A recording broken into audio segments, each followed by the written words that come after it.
여러분 안녕하세요. 주식의 소리의 애솔입니다. 어제 하나플러스 제2호 스펙 청약을 위한 계좌 개설 팁 관련해서 영상을 올려드렸었죠. 자, 그럼 이번에는요. 과연 청약을 해볼 만한 스펙인지 다시 한번 삼성 머스트 스펙 5호 때 그 미친 상승의 기운을 이어갈 수 있을지 제 나름대로 분석해본 내용을 공유해 보도록 하겠습니다. 스펙에 대해서 미리 공부를 해서 알고 계신 분들도 계실 테고 또 아닌 분들도 계실 테니까요. 스펙이 뭔지 어떤 특징을 갖고 있는지부터 먼저 짚어보고 이어서 바로 하나플러스 제2호 스펙 내용 분석해 보도록 할게요. 나는 스펙이 뭔지 개념을 정말 확실히 잘 알고 있다 하는 분들은 건너뛰고 들어주셔도 됩니다. 자, 먼저 스펙이란 Special Purpose Acquisition Company의 약자입니다. 그래서 영어 그대로 해석을 해보면 Acquisition, 인수합병을 Special Purpose, 특수 목적으로 하는 회사예요. 우리가 아는 보통의 회사들은 제품이나 서비스를 만들어서 파는 게 주요 목적이죠. 그런데 스펙은 비상장 기업을 인수하고 합병하는 게 주된 목적인 바로 그런 회사입니다. 그래서 스펙이라는 회사 자체는 실체가 없는 페이퍼 컴퍼니예요. 어떤 비상장 기업과 합병을 해야만 그제서야 의미를 갖게 됩니다. 자, 그러면 스펙이 만들어지고 비상장 회사를 합병하기까지의 과정을 한번 살펴볼게요. 우선 첫 번째 스텝, 증권사와 투자자들이 자본금을 합쳐서 스펙이라는 회사를 설립합니다. 그 다음에 일반 기업들과 마찬가지로 기관 투자자와 일반 청약자들에게 IPO를 진행하고요. 이 실체 없는 회사를 상장부터 시킵니다. 그냥 껍데기일 뿐인 회사인데 상장부터 하는 거예요. 이렇게 상장이 된 다음에 이때부터 열심히 합병할 우량한 회사를 찾기 시작합니다. 좋은 대상의 회사를 찾아서 합병이 최종적으로 결정되면 증시에는 이 스펙이라는 껍데기 회사는 사라지고요. 합병 대상 회사의 이름으로 주식이 남아서 계속 거래가 됩니다.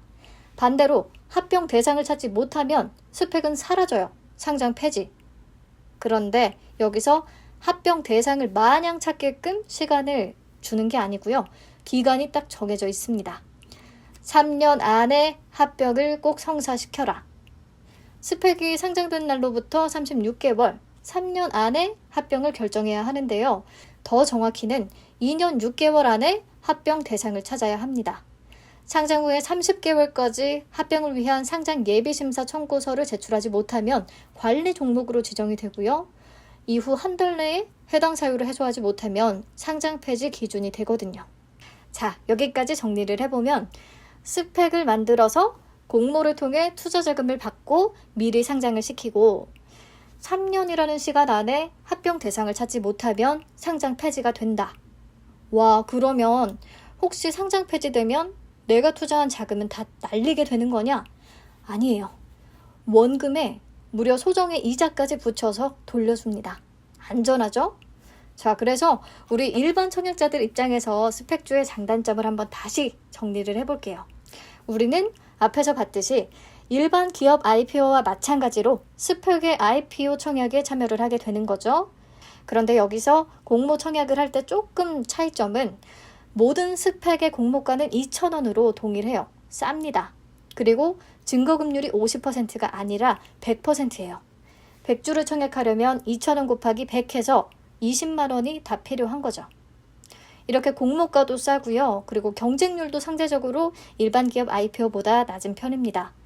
얼마 전에 스펙주들의 이상급등 현상을 보이면서 삼성 머스트 스펙 5호에는 청약 자금도 굉장히 많이 몰리고 경쟁률도 무려 908대 1 정도를 기록했는데요. 항상 이런 것은 아니라는 거. 보통은 100대 1을 넘지 않습니다.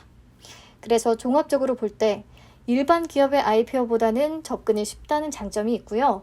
또 원금이 보장된다는 것이 가장 큰 메리트겠죠? 아무래도 상장 폐지된다고 해도 2,000원에 일정 이자를 붙여서 돌려주니까요. 물론 스펙이 성공적인 합병을 달성한다면 주가는 엄청 큰 폭으로 뜁니다.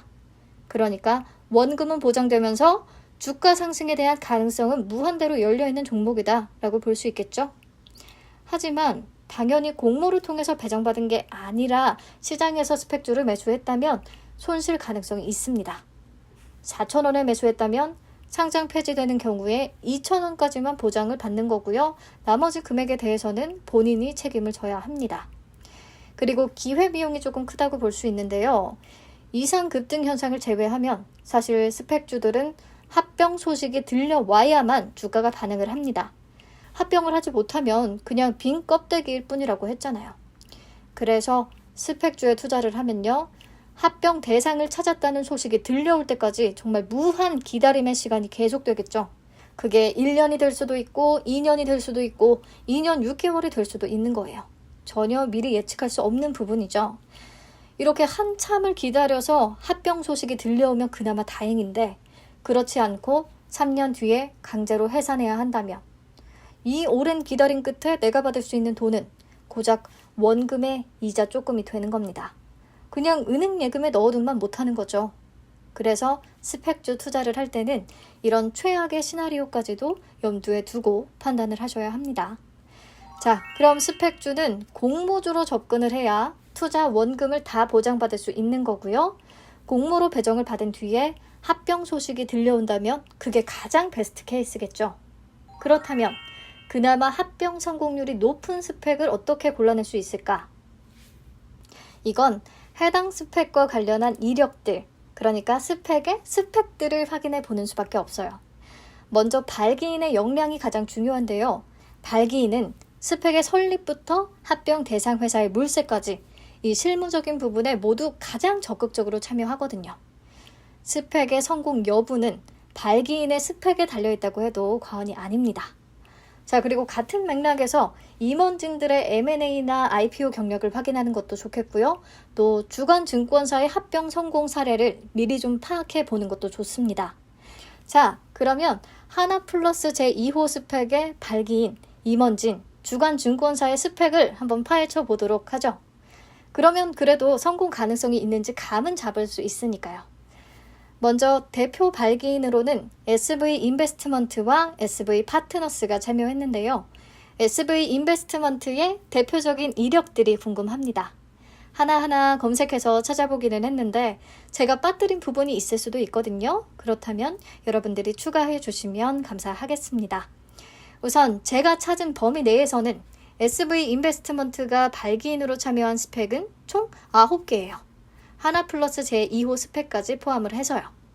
보시면 다행히 3년 내에 합병을 못해서 청산된 내역은 없었고요. 합병 대상 회사 중에 토박스 코리아, 지니틱스처럼 조금 이름이 잘 알려진 기업들도 눈에 들어옵니다. 그리고 가장 중요한 게 하나플러스 제1호 스펙인데요. SV 인베스트먼트가 하나투자증권과 처음으로 손을 잡고 출시한 스펙이고요. 5월 14일에 세림 BNG라는 포장재 전문 기업과 합병을 추진한다고 공시가 떴어요. 이제 거래소의 합병 승인만 난다면 문제없이 합병이 진행될 겁니다. 하나플러스 제1호 스펙이 합병 대상을 우선 찾았기 때문에 제2호에 대한 기대도 조금은 생길 수 있겠죠. 자, 정리. SV 인베스트먼트의 발기인 참여 스펙 중에서는 청산된 내역이 없었고 하나플러스 제2호를 제외하고 8개 중에 6개가 무려 합병 대상을 찾았다. 2개는 아직 물색 중이고 국내에 상장된 스펙의 합병 성사율이 50-60% 정도임을 감안하면 엄청 높은 성사율을 기록하고 있다고 볼 수 있겠고요. 특히 하나플러스 제1호 스펙이 최근에 합병 대상을 찾았다는 부분이 좀 긍정적으로 작용할 수 있겠다라고 정리해 볼 수 있겠습니다. 네, 발기인의 스펙은 굉장히 좋은 편이네요. 그럼 임원진들의 스펙 보도록 하겠습니다. 보니까 이동원 대표가 스펙 합병 관련한 경력이 2개나 있더라고요. IBKS 제4호하고 6호 스펙. 이렇게 스펙을 상장시키고 합병한 이력을 가진 건 매우 좋습니다. 그리고 전철호 임원은 하나투자증권이 발기인으로 참여한 스펙의 합병 상장 경험이 있고요. 또 IPO 관련해서도 카페24와 제일전기공업의 상장 관련 이력을 가지고 있습니다. 괜찮은 것 같아요. 이 정도면. 그런데 문제는요. 주관사인 하나투자증권의 스펙이에요. 그동안 상장시킨 스펙들이 총 9개가 있는데 합병을 성사시킨 마지막 레코드가 2017년 6월이었어요. 한화 HPC 스펙과 디딤의 합병. 그 이후에 상장시킨 6개 스펙 중에서는 무려 4개나 청산이 됐습니다. 상장 폐지된 거죠. 하나투자증권의 스펙이 조금 그렇죠. 그래서 이번 하나플러스 제1호 스펙의 세림 BNG와의 합병 추진이 무려 4년 만의 도전이에요. 그동안의 공백을 깨고 과연 기지개를 펼 수 있을 것인가 굉장히 의미 있는 딜이 될 예정입니다. 게다가 하나투자증권이 스펙 파트너를 바꾼 뒤에 시도한 첫 합병이거든요. 그동안에는 위드 인베스트먼트와 주로 함께 했고요. 에이스 스펙 1호부터 4호까지 함께 발기인으로 참여했습니다. 하지만 1호를 제외하고는 모두 청산됐어요. 그 다음 2019년에 상장된 하나 SBI 스펙은 SBI 인베스트먼트가 발기인으로 참여를 했고요. 앞에서 봤듯이 플러스 1호 스펙은 SV 인베스트먼트가 새롭게 발기인으로 함께 한 거죠. 이렇게 파트너십을 점차 넓히고 있는 모습인데 아무튼 현 시점에서 가장 중요한 건 세림 BNG와의 합병이 거래소의 심사 문턱을 넘을 수 있을지 바로 이 여부입니다. 자, 그리고 하나투자증권의 일반 기업 IPO 리스트를 봐도 조금 아쉬운 부분이 있어요. 2018년 이후로는 공백기가 계속되고 있거든요. 우리가 공모주를 청약하면서 하나투자증권의 계좌가 필요한 경우가 없었죠. 주관을 안 했으니까요. 특히 단독 주관으로 좁히면 2012년 나노스 이후에 9년째 IPO 공백입니다. IPO 영역을 포기했나 싶을 정도의 모습이네요. 그래서 여기까지 정리를 또 하자면 하나투자증권의 IPO와 스펙 이력을 보면 불안하다. 하지만 가장 중요한 발기인 SV 인베스트먼트의 스펙을 보면 안심되는 부분이 분명히 있다.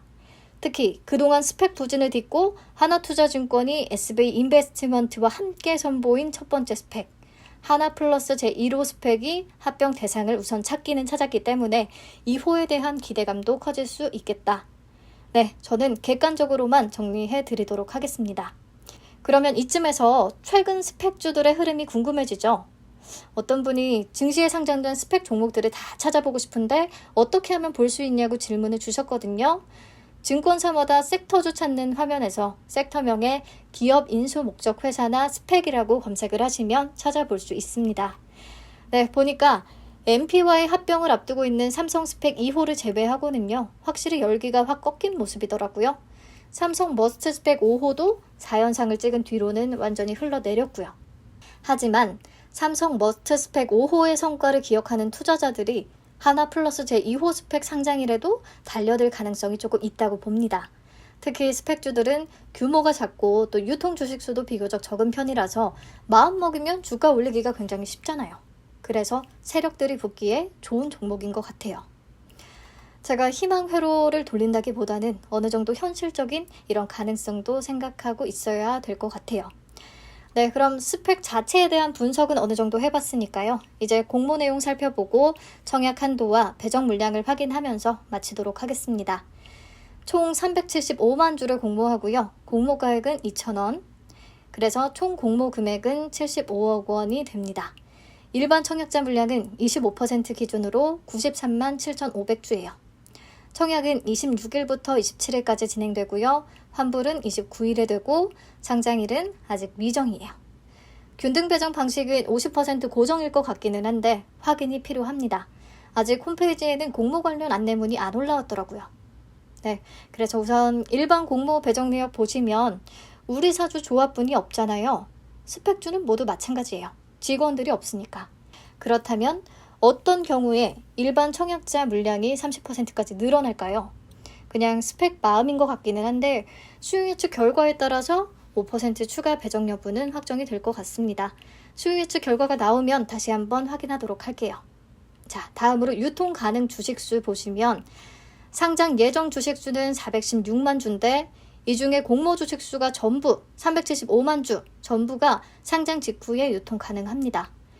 원래의 스펙주 같은 경우에는 상장 직후에 막 매도하거나 매수세가 붙지 않아요. 그럴 필요가 없으니까. 그런데 혹시 삼성 머스트 스펙 5호처럼 첫날에 강한 상승세가 나타난다고 하면 매수와 매도 공방 매우 치열할 가능성이 있습니다. 그리고 발기주주의 소유 주식과 전환사채는 합병 후 6개월까지 보호 예수되니까 걱정하지 않으셔도 됩니다. 그리고 3년 뒤에 혹시 강제로 이 스펙이 해산된다면 그때 내가 받을 수 있는 예상 금액은 얼마일까? 이 부분이 투자 설명서에 기재되어 있는데요. 예치율 0.8%를 가정했네요. 36개월 동안 이 부분은 변동이 가능합니다. 그래서 회사 측이 제시한 한 주당 반환 예정 금액은 2,048.4원입니다. 그러니까 상장 폐지가 되는 최악의 경우에 그래도 주당 2,048원 정도는 챙길 수 있다라고 생각하시면 되겠네요. 네, 다음으로 청약 한도.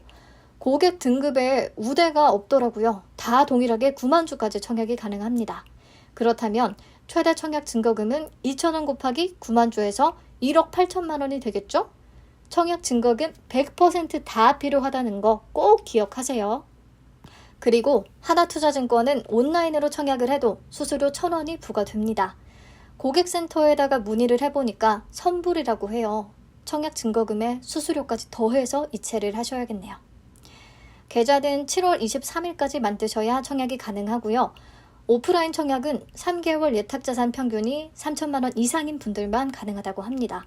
되도록이면 그냥 온라인 활용해주세요.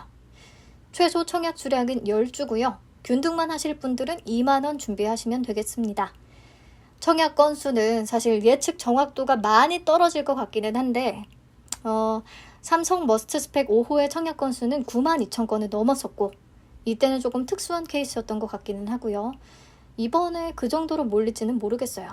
그래서 그냥 제 감으로 7만 건 정도로 잡아봤는데 그러면 균등 배정 수량은 추천포 한 7주 정도 되겠더라고요. 참고만 해주시고 계좌는 20일 제한이 적용되지 않기 때문에 비대면으로 편하게 개설하시면 되겠습니다.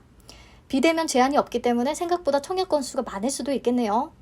네, 아무튼 카카오뱅크와 청약이 동시에 진행되기 때문에 자금의 배분이 필요할 텐데요. 크게 3가지의 청약 전략을 생각해 볼 수 있겠죠? 첫째, 카카오뱅크에 비례까지 청약을 다 하고 하나플러스 제2호 스펙에는 균등만 청약한다. 둘째, 반대로 하나플러스 제2호 스펙에 비례분까지 청약을 하고 카카오뱅크는 균등만 청약한다.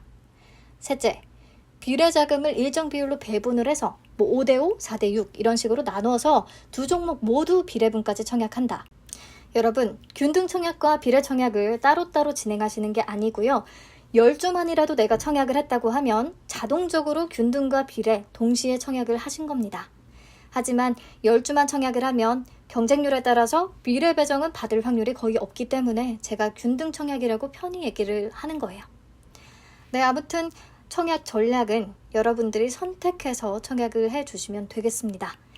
카카오뱅크의 공모가가 조금 고평가됐다는 논란이 있어도 그래도 카카오다, 나는 카카오가 너무 좋다 하시면 카카오뱅크의 비중을 조금 더 두시는 거고 하나플러스 제2호 스펙 어떻게 될지는 모르지만 그래도 삼성 머스트 스펙 5호의 반 정도는 따라가지 않겠냐, 상승에 베팅을 해보련다 하는 분들은 스펙의 비중을 더 두시면 되겠죠.